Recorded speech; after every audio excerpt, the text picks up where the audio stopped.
everybody. Welcome to a new episode of the Creators Outlet Podcast. Joining us up first, our friend Hojo. First time on the show, long time chatting in chat. And he's here with his book, The Mythicals #1. What's going on, brother? What's going on? How you doing, Will? Doing good. So before we get into the book, let's find out more about you. Right. Why don't you give us the Cliff Notes bio of you? I mean, I've read comics my whole life, my entire life. My earliest memories are like the Bill Bixby Show, like the Spider-Man is Amazing Friends and all that. Like I could still hear that theme song in my head. And just after that, picking up a Hulk book, and then I was hooked. Like it was comics all the time. Like I'm like all the cartoons, like they're in books, and there are others, and it just snowballed from there. And like I was about 10 years old when Image and all that happened. Like the X-Men animated series, watched that religiously, and just pretty much everything I could get my hands on. Sometimes good, sometimes bad. Like even on TV, it's like it's still a comic book, so you'll watch it, you'll hate watch it, I guess. Yeah. So you know, I'll hate watch certain scenes. Like I couldn't stomach watching that horrendous She-Hulk.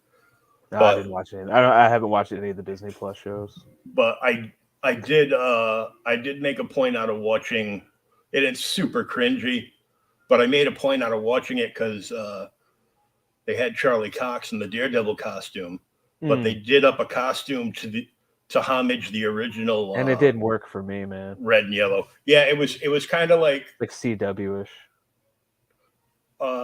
Yeah, even worse.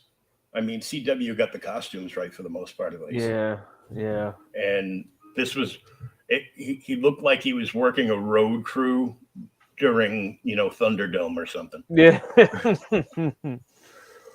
Yeah, that was a good show. Daredevil was a solid show. Yeah. The Netflix shows were pretty good. Everybody hated Iron Fist.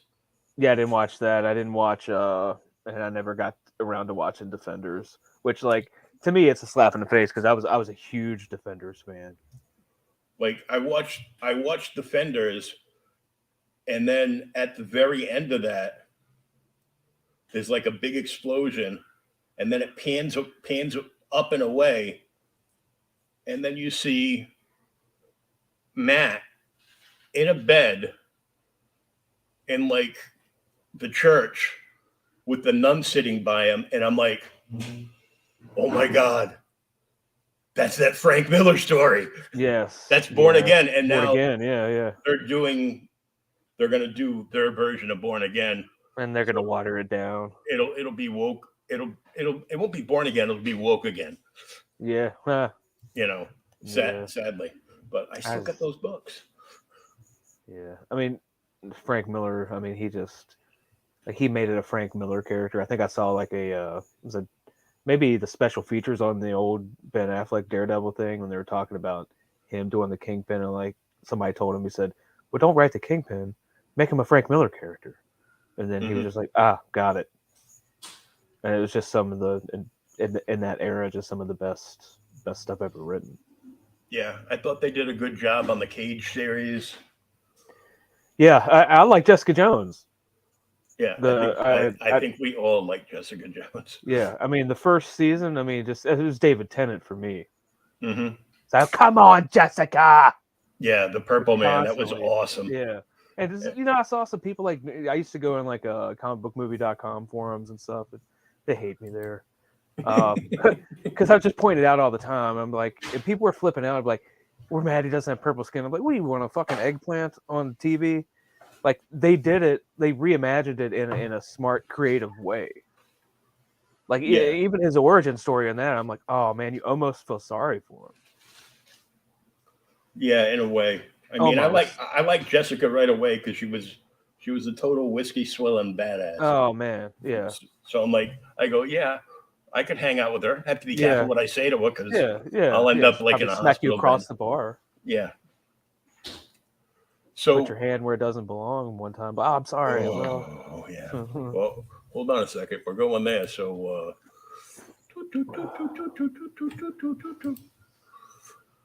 okay, we're good now. Okay. There's your warning. All right. So what book or character impacted you the most to make you want to get into making comics? Well, I was a big fan of Peter David's X Factor run. Oh yeah. Like just the dynamics and group dynamics. And like when I joined the military, like you're in a group all the time, you're in a squad, you're in a company.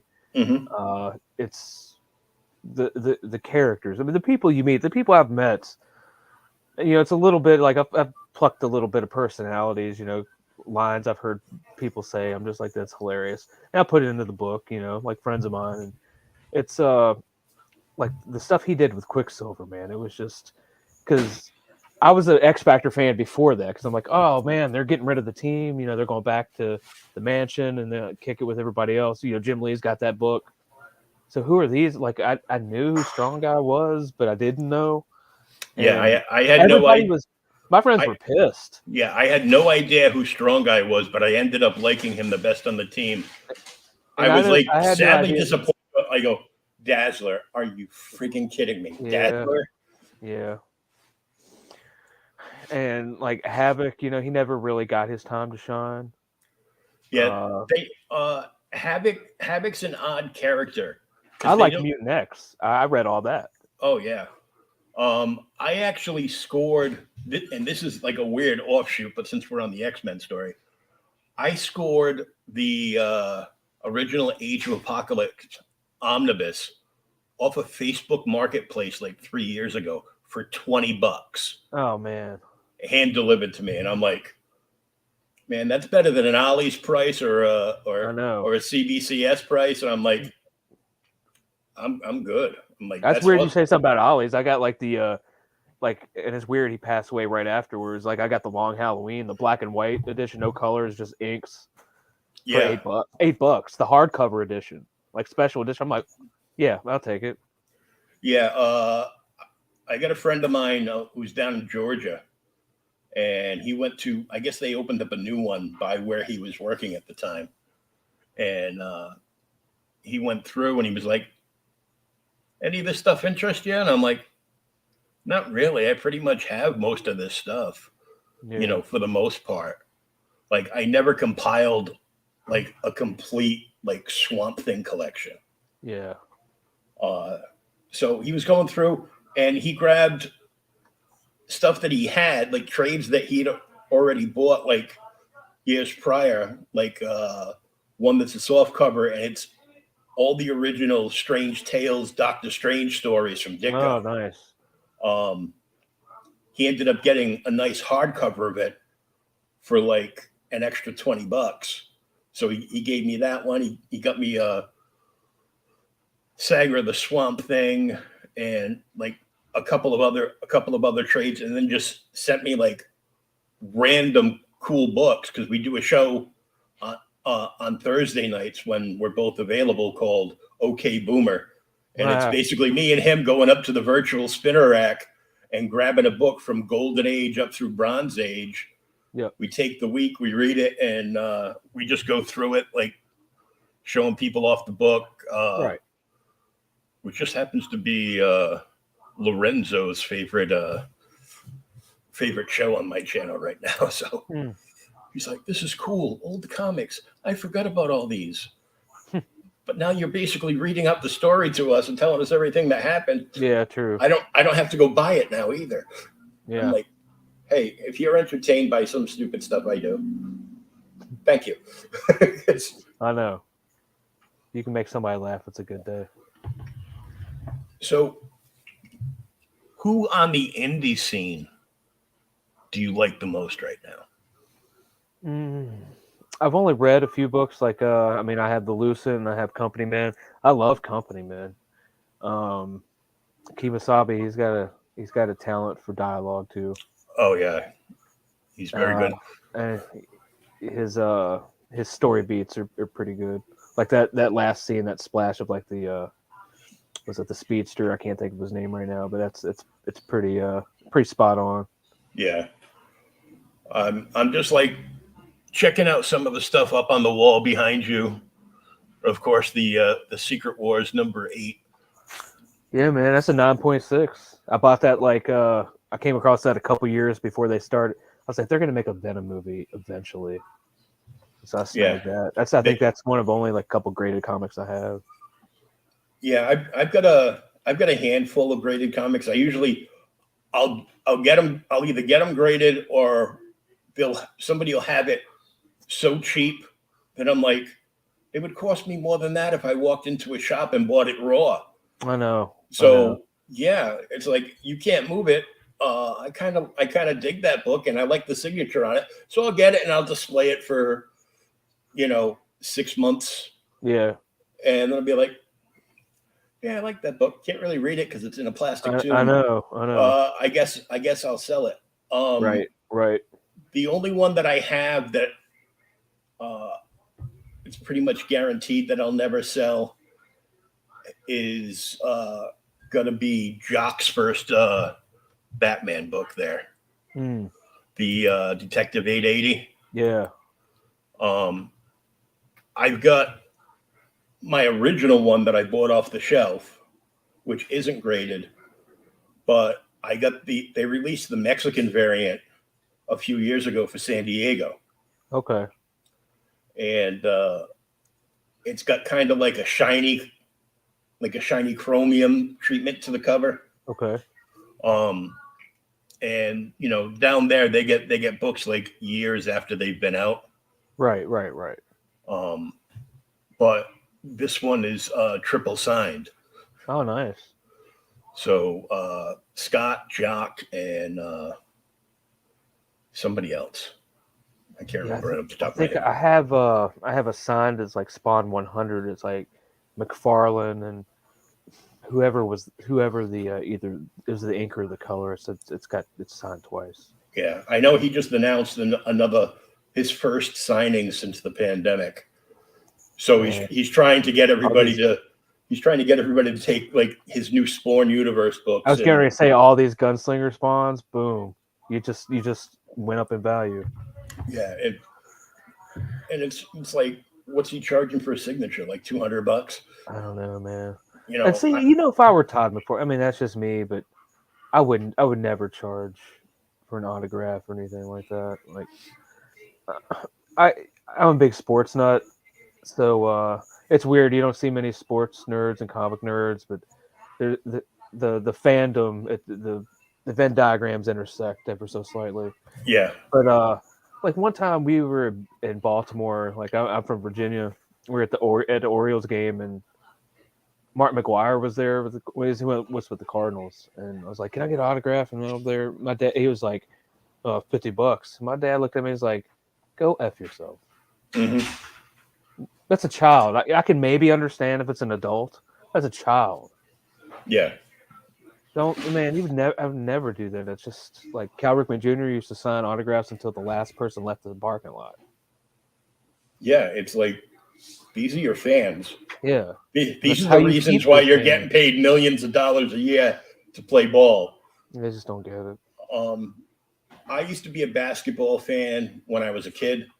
Yeah. Probably because I had like a cemented basketball court behind my garage.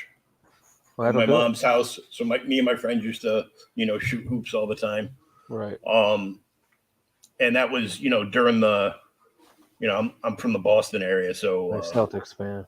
Yeah. So, I mean, that's like the Larry Bird era. Oh yeah. Like I saw Dave Cowens playing his rookie game. Oh wow. In like a preseason rookie game. So they used to play the 76ers where they have the Rhode Island Comic-Con this past weekend at they call it the Dunkin' Donuts Center now because we can get people to pay us for nothing. It used to be the Providence Civic Center, now it's the Dunkin' Donuts Center. They used to play like a preseason scrimmage game against the 76ers every year. Right. And I'm a big hockey guy. Oh, me too. So not as much as I used to be, but I get kids in the way. The Bruins would play the Flyers every year. And I've met most of the 70s Bruins team and, got their autographs. And I think the most I've paid for anything was with an inscription, maybe $20. Yeah. Like $10-$20, and got like multiple stuff signed. Sweet, man. But back to comic books. Right. Because don't get me started on hockey. We were doing so good, then we started losing games. No. Yeah. So you've gotten that. You haven't really dipped your toes too much into the CG indie stuff. I mean, you got Michael, and you got Australian books. Yeah, I have hybrids too. I just got Luke Stone's. I think it's the first 5 issues. Oh, the trade. Yeah. That's good stuff. I've read the first issue, and I got the long shots pack. So, Hand of God, I really like that. It's great art there. Oh, cool. He did a little fan sketch of Nancy Moon not too long ago. Oh, nice. So, good guy. Yeah, I have Inglorious Rex. I just haven't read it yet. I've got some of the floppies from Hybrids when he started doing like those really cool black sheen covers. Yeah. So I've got like 3 of the black covers, and there's a new one that's out with this new set. Plus you can get the trade, and I'm like, I kind of want to get those issues that they printed up for Arrow Comics on that thing. Right. Like, and have like, all the floppies. Right. I kind of scored big the end of the month. A lot of comic shops do like a free comic book day based around Halloween. So it's like they call it Halloween Comic Fest. Right. And my old LCS, because I quit collecting. They moved to a smaller location, but I'm in a wheelchair and I can't get inside the store. Yeah. So I'm like, sorry, but they had a whole bunch of stuff set up outside, and they had a whole bunch of like indie creators there. Some of which I know and I'm friends with. I had backed Frankie B. Washington and Matt Blair are doing a book called Kaijus and Cowboys. Okay. I backed the Kickstarter, which is basically like they're dipping the toes in the water to check the fan base to see if, enough people would like to watch, cowboy robots go toe to toe with dinosaurs. Right. And I'm like, what's wrong with that? That's just like, kind of like a sci-fi action, Countess Svengoolie, Elvira movie on a Saturday afternoon. Man, it's like the mainstream. They're like, what? Yeah. There's something for everybody. Really is. Like I was on with Elliot Rodriguez today, and that's what I was just saying. It's like, you come here, I'm just like looking around. It's like I had been going to a grocery store that sold 10 items, and now it's like I go into Wegmans. You know what that is? I've heard of it, but it's a gigantic Weiss, stuff like that, a gigantic grocery store. I'm like, or a Whole Foods. Let's say a Whole Foods. Oh yeah. Like I could get 10 items, or like a local, like a Food Line or something like that, and now I'm going to Whole Foods. I'm like, well, there's so much. I didn't know. Wow, they're doing all this. Look at this. This is about a log. And like alternative comics and all that stuff, and all the stuff that they're doing. And it's just, like, it's a little overwhelming at first. I'm just like, all right, let me just take it in and stop spending a fortune. Oh yeah. But it's just, people are just having fun, man. Edwin, what's going on, guys? What's up? We were just talking some indie comic stuff that we've picked up and got into. I was just talking about Kaijus and Cowboys. I just picked up the #1 issue that Frankie B. Washington had up over on Zoot. I think I'm familiar with that one. I have to check it out. Yeah, it's his favorite 2 things are robots and kaijus. So it's basically a robotic cowboy fighting big monsters. I'm like, cool. There you go. I grabbed a local creator to me in the Mass area, Andrew Lavolo, has a book called The Rift. I picked up all 5 issues from him, and actually issue 4 has a cover that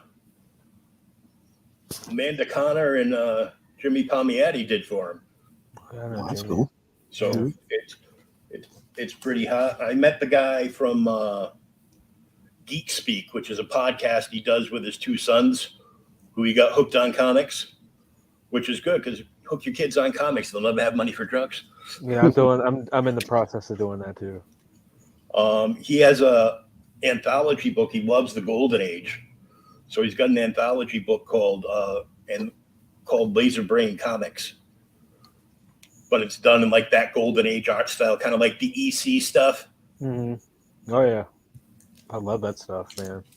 And there was another creator there, Robert Sinami, who is into horror. He's got two 32-page graphic novels out called The Pale Duke, and it's pretty cool horror stuff.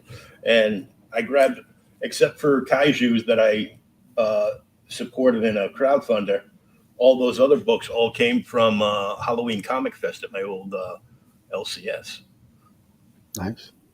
So I was glad. And Andrew gave me the box. He bought the big giant Galactus from Hasbro.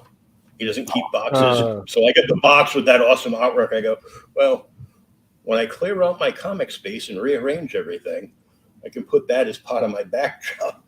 Yeah, that's cool, man. That would be cool. Yeah. I got a Galactus box for free. No toy, but I'm fine with that. It was free. So Hojo, let's get into your book. All right, let's talk some mythicals. So I signed up for this today on the mailing list. Okay, cool. So Mythicals number 1. Mm-hmm. Level M recruits young Nancy Moon to aid in the internal struggle between dark and light. So tell us about this book. It's a supernatural action mystery. It focuses around Level M. It's like a covert strike force comprised of creatures from myth and legend. Cool. And so Nancy Moon gets recruited into that, and they're trying to solve a mystery. You know, it's like there's like 13 issues planned. I've got them all plotted out. I've got 5 scripts written, and so it's pretty much a journey. It's like I took a manga. I stole a page from them. You know how they'll just have like a finite volume and then it's done and they move on to something else. Yeah. That's what this is going to be. Just like, it's not going to go on and on. I don't think there's any way I could write a character for or something like that for 10, 12 years. I just couldn't keep it fresh and come up with new twists and stuff like that. I couldn't do it. And you've got a bonus here. First 25 physical backers receive free limited edition print. Yeah, that's going to be it's a little project I'm working on. It's under wraps for right now, but it's hopefully going to be like a little signature thing each issue. Nice. And there's the link for the sign up page, which is also in the show notes up above or down below, depending on where you're watching us. And if you're listening, it'll be in the notes at the bottom, wherever you check out our podcast from. Now, I've got so many tabs open, I'm just like bouncing around. And so like the little elevator quick pitch would be like, since it's in the news the past couple of days, like Wildcats meets Buffy the Vampire Slayer. Oh, that's like cool. I'm bringing some of my Army experience, like running like a team. You know, like you got your field commander, and she's like the rookie. So, or what we would call like an FNG. And so you experience the whole world and everything opening up like through her. She's like the vehicle for the audience to see like a peep through to the world, and then it kicks the door down in like issue 2. And everything just gets rolling from there. So it's gonna be 24 pages. And just do floppies each time. Hopefully crank out like 2 of these a year. Just get it rolling. Yeah. And the Pieces of 8. Yep. Like the Styx album. Yep. So this is your this character is the Inquisitor. The main. Oh, now I just want to sing the Inquisition song from History of the World Part 1. Yep. So this is your main bad dude. He's definitely the villain of this book. Yeah, I don't know what gave it away, but yeah, I don't know. And down there at the bottom, I got like a Peter Gilmore cover. I saw that and I was like, I am so buying this book. Oh man, he knocked that thing out in like 3 or 4 days. Just like boom, boom, boom. Peter's art is so sick. I mean, he's definitely leveled up from the year that I've been doing, into all of this. Yeah, like I had him on like last year when they were doing the first Jack the Ripper. First Jack the Ripper book, yeah. And he was just picking up like full pages of art that he's like in the middle of working on. I'm like, dude, crap. I mean, like I gave him a rough sketch, I gave him a concept. Yeah, I mean, because like I'm not just a person. I can draw more than like a stick figure, Like I mean, I know how to draw. I'm just slow. So I gave him a rough concept, and he said, "Brilliant! I got it. I know exactly what to do." And then I gave him a description right there. I was like, you sure you're cool with like the whole Dark Pope thing, and upside down cross?" And he's like, he said he drew something like, I'm not going to repeat it, something outrageous. And I'm like, okay, yeah, this isn't close to what you just described, so you're cool. But he was just I drew that Margaret Thatcher naked for a commission. I'll draw anything. Yeah. I mean, it was awesome working with him, man. I highly recommend him. If you want to do anything horror related, that's your guy. Oh yeah. So are you doing the interiors for the books, or you have somebody else lined up for that? No, that's not me. I did all the like pretty much like the concept art and references, and then I gave it to another guy to like refine, and then went to this guy in Greece. His name's Thomas Tikas, and so I mean, I just saw some of his work and I was just floored, and we started talking. I was like, gave him like the nuts and bolts of this, and he was like, "Oh man, it sounds fantastic," because he doesn't get a chance to draw stuff like this. And he's from Greece, so he was like, and I said there's some stuff inspired from Greek mythology. He was like, "I'm in," and so he said he's just having a fun time with it. I like it when you put the cursor over Peter's face. Yeah. Covered by Peter, give me Hara Gilmore.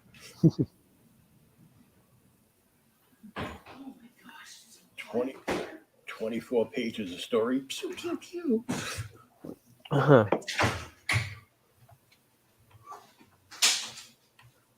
And that's the main cover there. That's like Dan Dahl did that. Oh, nice. Oh yeah. Yeah. It was a treat to work with him too, man. Because I told him, I was like, I want like a 90s, like almost like a Wildcats vibe, and he was just like, I got you. You could actually use Wildcats now. Apparently, Jim Lee doesn't give two craps about Wildcats. Man, I saw that Grifter cover, dude. Unreal. I'm just like, Because I mean, like like I said, I was like 10 years old when the Image thing happened. I grew up on all that stuff. I love the darkness. I like the Authority, all that stuff. But it just after a while, man, it's like they lost their interest, and like some of the story suffered. Like everybody bought Youngblood 1, but what was Youngblood 2 about?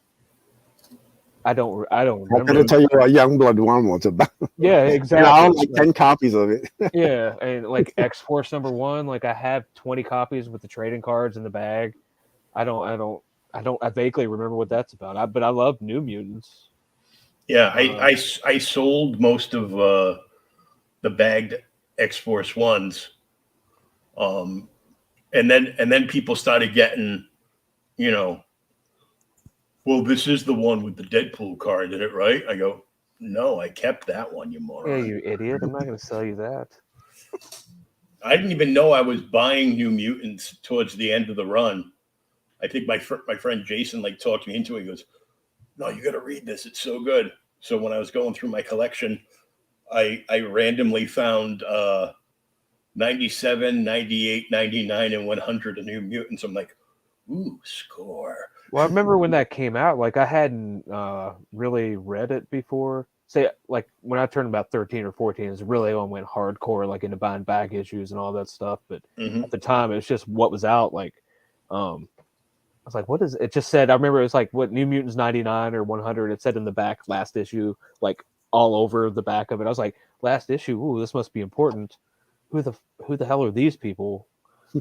And I bought that, and I was like, oh, I mean, first appearance of Domino, first appearance of fake Domino. I'm like, copycat or whatever she was. Yeah. Like, but I do like some of those middle issues of X-Force, like when Caliban joined the team. That was pretty cool. Some of that stuff, like some of those adventures. I didn't like what X-Force became. It was like some weird stuff in space or something. Yeah. Some like floating pickle or something. I don't know what the hell it was. Yeah. Well, welcome to Marvel, the House of No Ideas. God, man, it is bad. It is bad. That's why I'm here. It's bad. But like when they say like it was that scene in Batman '89 when he was like, "If I made you, but you made me first." Like they made us do this. Like we didn't, but screw it. I mean, you got to follow your dream somehow. Like I was going to do this mythical thing like 15 years ago. I was going to submit it to CrossGen Comics, but when I got back from a deployment, they were out of business. And then life and shit happens, you know.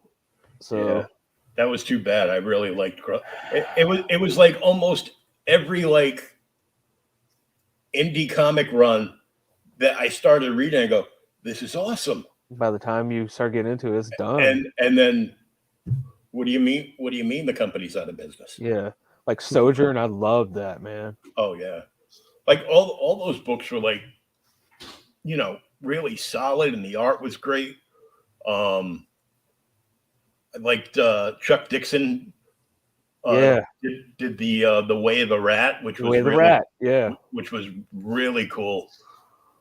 But man, so when are you launching Mythicals again? I'm thinking about doing it early March right now. That's when I'm trying to like put out there. But I mean, it's going to be done and ready to print like on launch day. So. Oh yeah, that's always a good plan if you can make it happen. It's not going to be any late books. If it's late books, it's the supplier, printers, paper, whatever, and I keep you updated. But it ain't me. It ain't gonna be. Well, I just need your money so I can pay people possibly to make the book. No. The book's already done and in the can. It's going to be done. The money's for printing and shipping. Yep. Done.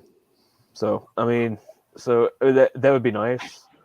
I'm just kind of waiting around. Like you don't want to go up against, like I mentioned, Batman '89. You don't want to be Weird Al on UHF going up against Batman '89.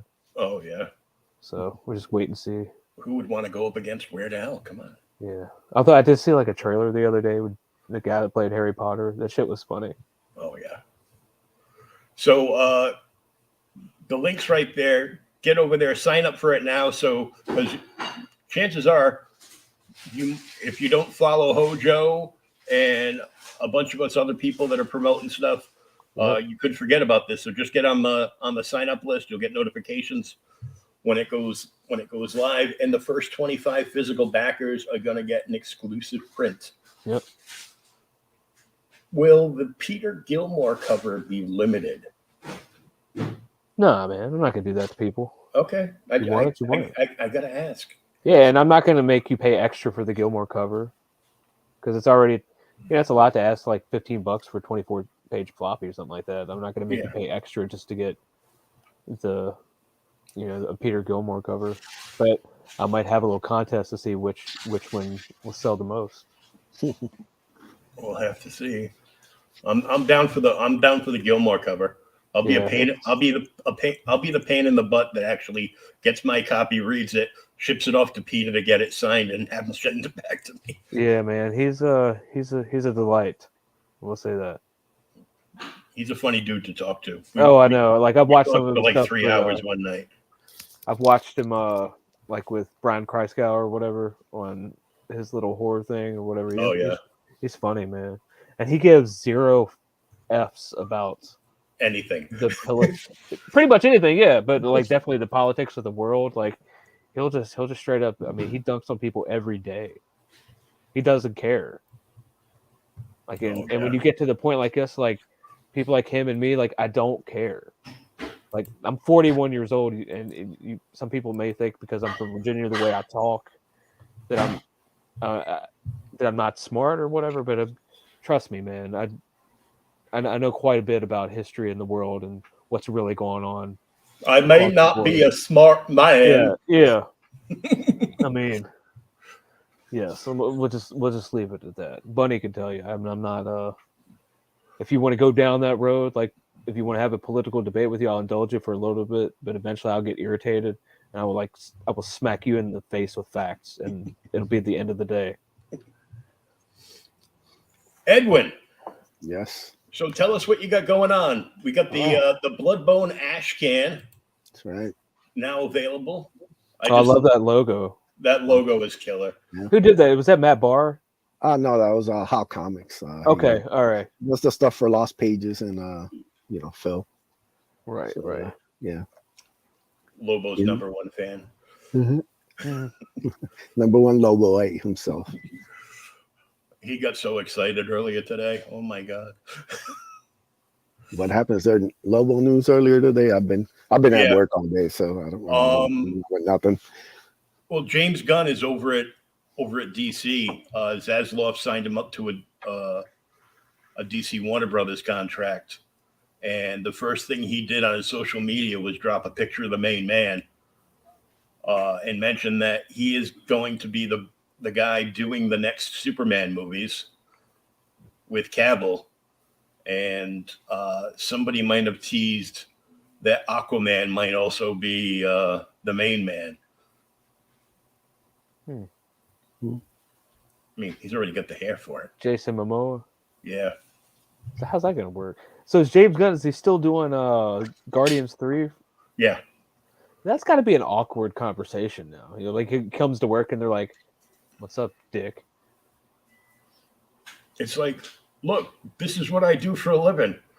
And anybody that wants to pay me cash money, I'm going to go do it. I mean, I wouldn't tell him no. Yeah, there's no exclusive contracts. Well, they told him no before, and he said, well, screw you guys. I'm going to do Suicide Squad. Yeah. Which was terrible, but, So, Edwin, you still have the Aces Volume 2 up in demand? Yep, it's going to be there until December 1st, and then it's going to close down for good. Been kind of in the middle of fulfillment, about halfway through, just waiting on some. Had to switch printers to get the second printing of the Joe Ball cover, so I've been kind of waiting on that. Finally got the proof for it, so if it's all good, I'll give them the go ahead, and I should have them in probably by the end of the month, so when I can ship the ones who've been waiting, who ordered the Volume 1 and Volume 2 in. I have all the copies of Volume 2 in finally. Had a nightmare with the printer, getting me damaged copies. There's been quite a head-aching 2 months. So, I thought it'd be done with fulfillment by now, but it's surprises, Yeah, nothing but surprises. Yeah. So tell us about the ash can and what we might see coming further down the road for Bloodbone. Yeah, so Bloodbone's basically the story of a guy who ends up returning back to his hometown after several years away. And now he realizes that it's been overtaken by this criminal enterprise. They've basically kind of turned this city, which is a beautiful metropolis, into basically their version of Gotham. It's filled with a bunch of people who are scared to leave their homes, and basically, Bloodbone decides to kind of use the skills he picked up while he was away to become a vigilante and clean the city up. So basically, the ash can's 12-page ash can that kind of gives you a look at what Bloodbone's about. Basically, has him interrupt this meeting of the criminal organization, and he basically ends up going loose on them. Bloodbone doesn't really have any qualms about killing people, especially criminals who hurt and murder people. So yeah, he basically kind of goes nuts and ends up kind of unleashing and ends up sending a message to the higher ups that he's going to be a problem to deal with. So basically use the ash can as an introduction piece where you can kind of see what his abilities are and stuff, and kind of how he deals with stuff before kind of setting up. Or it'd be a full number 1 comic, which I would love to be able to do like a full Indiegogo or full Kickstarter or whatever. To kind of really kind of go full deep and do like a full like 30 pages or something. Or maybe a full one on your own website. Yeah, you have to start looking at all options in the next year. So. Oh yeah. Yeah. So who did the interiors? The interiors are by Donald DeLay. Oh yeah, I was good. Yeah, I recognize that. Yeah, he does.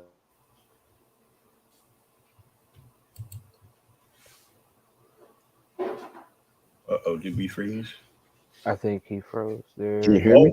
Yeah, I'm back. All right. Yeah.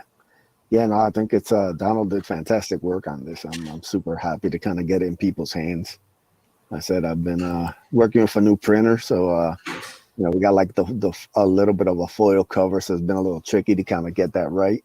Oh yeah. Hopefully, like I said, by maybe towards the end of November, December, I should have them in, hopefully, and be able to get them out to people because I already have the supplies and everything from shipping out the Ace, so it shouldn't be too hard to kind of get that done also. Well, yeah, just I love that panel. Yeah. When you thought Bloodbone was big, and then you see this other dude. I know. Yeah, because I was like, man, he's a lot bigger. Oh no, that's not big. I'm like, wow. I dig his art style because it's a little bit of badassery mixed with some kind of like quirky old school like MTV animation almost. Yeah. Yeah. It's I mean, you can see some Sam Keith in there. Yeah. Yeah, for sure. I think people will buy this just for the logo.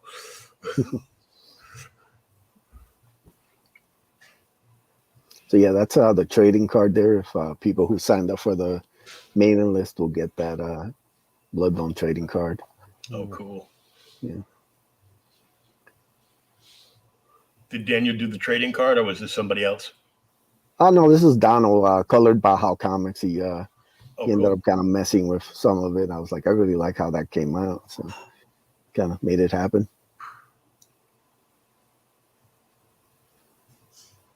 I dig it. So the ash can, one copy for $20, free shipping in the USA. 2 copies for $35, free shipping in the USA. 1 copy, $20 plus $10 shipping for international people. Mm-hmm. Does that include Bancroft too? Because I know Australia is kind of. Yep, if people want it, I'll send it out. This is kind of like a special kind of thing, so I didn't want to like make it hurt too much. So you want it and you're willing to spend the money, I'll get it out to you. And the logo shirt. Yep, I just got one of the samples here. If you can see that there. Yeah, so blow that up. It's the Bloodbone logo there. Nice. Just got that in. So yeah, be having those out. Just getting right now together with Brandon to kind of get the order for them. So yeah, so I thought it was like I've been looking at shirts for a while now. I thought this was like the perfect opportunity. People really love the logo, and I think it's staying in the shirt. So I thought this is the perfect time to kind of try it out and see how it does. So I mean, the logo would make a great tattoo. Just saying. Yeah. Yeah, I could do all sorts of fun stuff. People are asking for it on all sorts of things. Patches. If you make patches down the road, I'll take a Bloodbone patch. Yeah.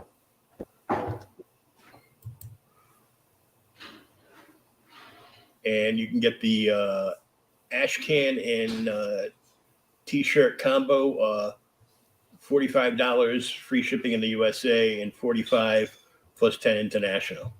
That's a good deal, dude. Yeah, for both. So can't get better than that. No, I mean shipping's crazy. Yeah, it's insane.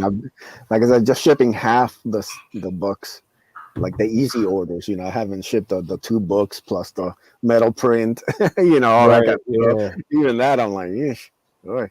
not playing around. It's it's around the holidays too, so they well, we're gonna have to raise the prices because the holidays coming in. Oh, so you're gonna triple the rates?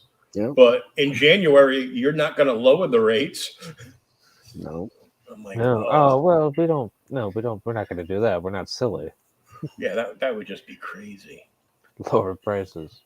Lower prices. Lower prices would mean lower tax revenue, and oh no. Who do you think we are, Walmart? Yeah. So have you've been reading any new indie stuff, Edwin? No, I've been kind of head down. I'm working on the Ace Volume 3 script. I've been working on some other side stuff. So all my free time has basically been my own comics. Hoping to get into, I did get like Shane's book in the mail. Glorious Rex. Yeah, I got it. I haven't read it yet. So I've got, I think 1 or 2 other ones came in. So I'll have some reading to do. Just right now, it's hard for me to like get into other people's stuff when I'm kind of halfway through a script. Yeah. It breaks the flow up for me. Nose to the grindstone to get your own stuff going and lined up. Yeah, like once I finish it and I can kind of breathe, then I can kind of like chill out and see what other people are up to. But for now, it's just trying to make sure the dialogue and everything is right. It's a process. And you definitely don't want to like read anything in your genre at all. Yeah. Like, no, I can't do that.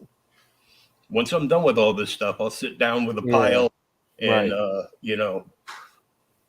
big cup of coffee or a nice drink and just chill out and enjoy myself. Yeah, like take a Friday off and let the wife go to work, take the kids. I'll just read comics all day. Yeah. So I'm looking at your backdrop there, Edwin, and it looks like I'm seeing a Brian Silverback's wrestling buddy behind you. Yes. This is the Kula Slam buddy, which was on the campaign. They're all shipped out to everybody, so thank you for everybody who bought them. Yeah, this is a fun little thing to do for the campaign. Hopefully, might be doing another one for the next one. So it was a big hit. So. Nice, yeah. Look great. I love the gun in the back.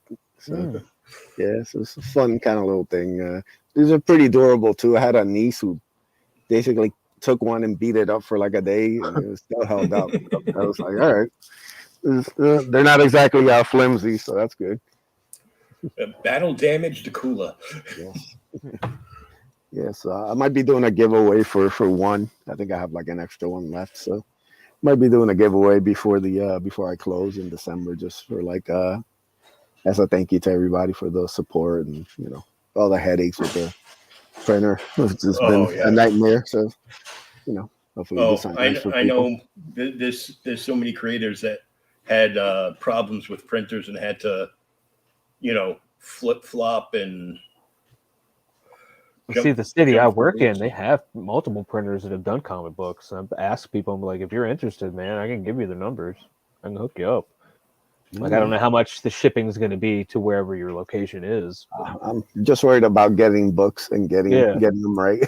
They give you quotes, and he came straight out. He's like, we do perfect bound, saddle stitch, all that stuff. And he had all the buzzwords. He knew all of it. And so, I mean, couldn't hurt, man. You can get up with me after this or whatever. I can give you their numbers and contact info. I was trying to, like, before I heard about, like, 3D Zach and all that stuff, I was, like, when I first came into this, I'm like, I hear all these problems. I'm like, I naturally try to solve problems. I'm like, oh, well, I could try to maybe, you can get, like, a little coalition of small printers to help, like, take the pressure relief of all the other ones that other people are using. But it's the paper. It's the paper. It's what everybody says. It's just the paper. Paper shortage. Yeah, I know. I remember just use hemp, man. Use hemp. Yeah. Oh no, I got another use for that. Kind of like Belmont. But I know.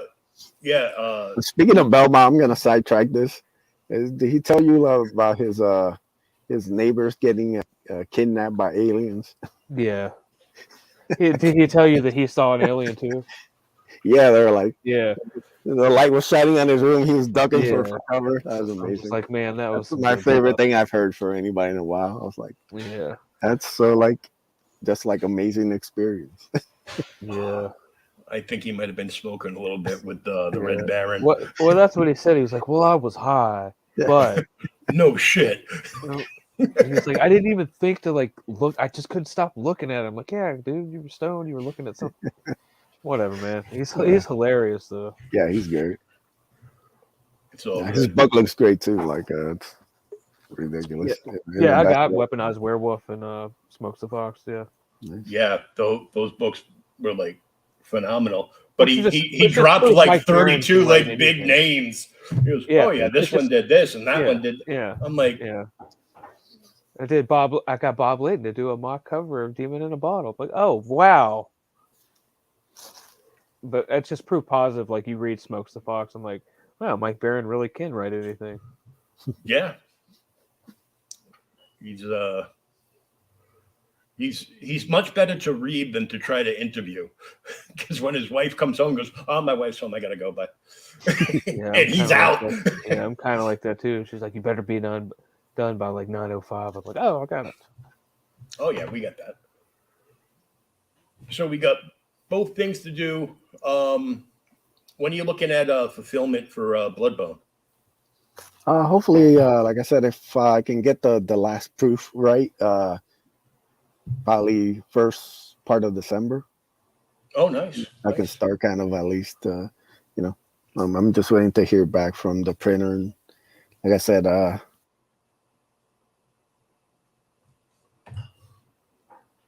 well, we're freezing. I think it was, yeah. Okay, here we go. Oh, it's not me this time. That's nice. No, it's not. It's him. Yeah, my internet keeps dropping out here. But yeah, like I said, I had a little problem with some of the foil, so kind of wanted to grab another proof just to make sure everything was good before I sent in the big order. Oh, cool. I mean, it looks awesome. I mean, I can't say it enough. I'm in love with that logo. So yeah, you'll love it once you get the foil in hand. It'll be sweet. So hopefully people dig it. Like I said, I just gotta make sure it's right, and then hopefully ship it out to people as soon as I can. Trying to be done with both of these campaigns as soon as physically possible. I want to kind of move on to like the next year, kind of new projects, and relax. Yeah. Oh, there's no relaxing. No. Relax when I'm dead, brother. Yeah. I used to say that. I'd be like, I'll get all the sleep I need when I'm dead. And then I died on an operating table and was in a coma. So I caught up on sleep, and now I'm back at it again. Now I'm just tired all the time because I'm old. Yeah. And yeah, like I got a lot of catching up to do. I'm just getting into this game at like 41, but like after I'm done with this, like, hope to God I fulfilled, if I go into man and do that, like production on the second one's already done. Like, I mean, it's already going to be started. Like the balls are, I can't stop it now. You got to do it. It's addicting when you start making comics. You just want to make more and more. Yep. Yeah. Because then when people get them in hand and they really like what you're doing, then they're going to be bugging you and like DMing you. Yeah. When are you starting on the next book? Yeah. Like I said, mine's going to end after 13 issues, and then like I've already got other projects. Like I've got some rough drafts and some character concepts that I've come up with for like a different project. Like I've got a 6-page story in this like anthology series with Arrow Comics and Luke Stone, the Out of Obscurity. So I'm doing a 6-page Son of Korak, Son of Tarzan. It's like a bunch of public domain characters.